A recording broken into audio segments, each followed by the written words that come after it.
Makita ang pirlas dahil makita, no? Sige. Maayong adlaw kaninyong tanan, kini inyong alagad, si Mayura Marjeline Duma, nga nagadagan usab isip Mayura sa atong pinalanggang munisipyo sa Kiribambang. Para asa din idong? Mayura, unsay mayon nimo sa mga pangdaw? Ay! Nidaot ko salamat kaayo may kinakabantay mo, no? Ako pasabot ba ang question about ni sa mga pangdaot sa mga tao? Okay. Dako gyud ta tuod og problema sa malnutrition diri sa atong munisipyo maong nagpaprograma ta og pan, no, nga sustainable pud kini siya kay mogamit matag pan nga wala magamit pero pwede pang kaunon og gibutangan ni nato kumpleto sa vitamins ug sa minerals, no, og gitawag ni natong Vitapan di Burikat. Maten makaning debate karong Biyernes, no, katong sa Lasotso, katong gi-sponsor sa NNN News. Giawhag na ko ang tanan nga mutan-aw karong Biyernes alas 8 sa cooking show ni Miss Curata Santos, magluto kog inununan. Unsay masulti mo mahitungod sa problema sa mga single mothers? Kining hisgutanan sa mga problema sa mga single mother sa atong mga lumulupyo, no?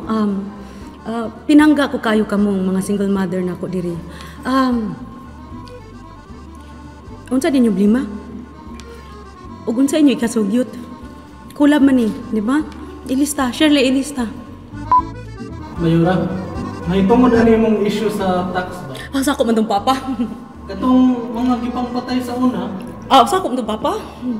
kaning kuan ma'am, kaning mga achievements nimo. Sako to papa. Unsay imong paboritong project na na-implement? Ang katong taytayan. Dito ato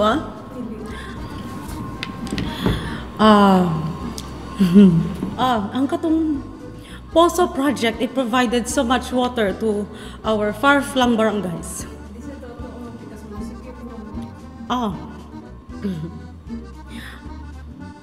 Shirley, unsa ganito itong mga gipangbuhat kani?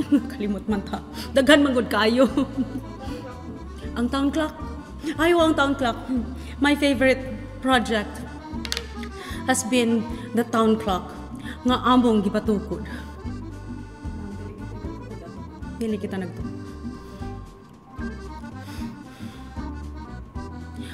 Among gilista ng battery.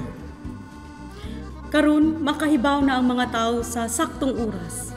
On time ang tanan namong mga government officials ug nanindot ang among serbisyo sa gobyerno diri sa local unit sa munisipyo sa Kiribambang.